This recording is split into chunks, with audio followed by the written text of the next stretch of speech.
ہزارہ دھرنا۔ آپ کسی بھی ملک کے وزیر اعظم کو بلیک میل نہیں کر سکتے۔ آپ لاشیں دفنا دیں، میں آج ہی آ جاؤں گا۔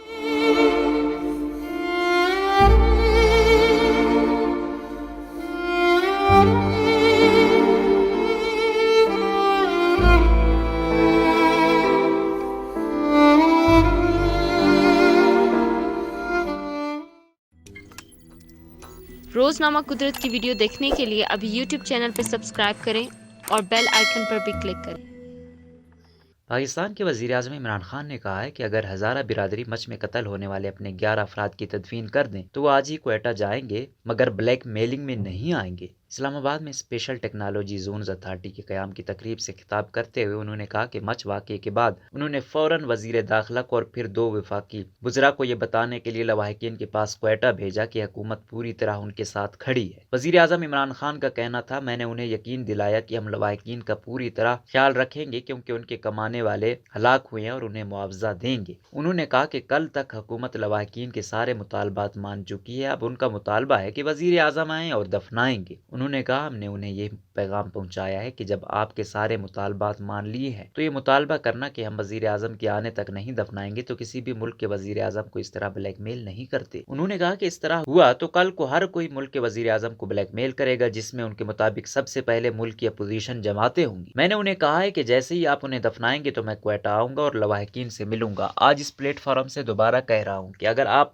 آج دفنائیں گے تو میں آج کوئٹہ جاؤں گا۔ عمران خان نے کہا کہ یہ مطالبہ ناقابل فہم ہے کہ وزیر اعظم آئے گا تو دفنائیں گے۔ اگرچہ وزیر اعظم نے ہزارہ برادری کے ساتھ پیش آنے والے واقعات کا ذکر کرتے ہوئے تسلیم کیا کہ وہ کئی سانحات کے بعد ان کے پاس گئے بھی ہیں اور انہوں نے ان کا خوف بھی دیکھا ہے۔ وزیر اعظم عمران خان نے اپنی تقریر میں کہا کہ ہزارہ کمیونٹی کے لوگوں پر شاید سب سے زیادہ ظلم ہوا ہے، ان کو ٹارگٹ کیا گیا اور خاص طور پر 11 ستمبر کے بعد ان پر جس طرح ظلم کیا گیا، انہیں قتل کیا گیا، کسی اور کمیونٹی پر اس طرح کا ظلم نہیں ہوا۔ انہوں نے اس واقعے کو انڈیا کی سازش قرار دیتے ہوئے کہا کہ سازش کے تحت ملک میں اہل سنت اور اہل تشیع علماء کو قتل کر کے ملک میں انتشار پھیلانے کا منصوبہ تھا، جس سے ان کے مطابق وہ مارچ میں ہی اپنی کابینہ کو خبردار کر چکے تھے۔ انہوں نے کہا کہ وہ انٹیلیجنس ایجنسیوں کو خراج تحسین پیش کرتے ہیں جنہوں نے 4 بڑے واقعات روکے، مگر اس کے باوجود ایک بڑے سنی عالم کا کراچی میں قتل کیا گیا اور حکومت نے بڑی مشکل سے یہ فرقہ وارانہ تفریق کی آگ بجھائی۔ لواحقین کا دھرنا جاری۔ مچھ میں ہزارہ برادری سے تعلق رکھنے والے کارکنوں کے قتل کے خلاف احتجاجی دھرنا کوئٹہ کے مغربی بائی پاس کے علاقے میں جاری ہے اور آج اس دھرنے کو 6واں دن ہو چکا ہے۔ بی بی سی کے نمائندے محمد کاظم کے مطابق شدید سردی کے باوجود شرکاء کی تعداد میں کمی نہیں آئی اور مردوں کے ساتھ خواتین بھی اپنے بچوں سمیت بڑی تعداد میں دھرنے میں شریک ہیں۔ جماعت اسلامی کے امیر سراج الحق نے کوئٹہ میں ہزارہ برادری کے احتجاجی کیمپ کا دورہ کیا، جہاں انہوں نے وزیر اعظم عمران خان کے حالیہ بیان کو شدید تنقید کا نشانہ بناتے ہوئے کہا کہ عمران خان کا یہ بیان ان کی منفی سوچ کا عکاس ہے کہ انہیں بلیک میل کیا جا رہا ہے۔ انہوں نے عمران خان کو مخاطب کرتے ہوئے کہا کہ اگر آپ واقعی وزیر اعظم ہیں تو آپ کو آنا چاہیے اور اگر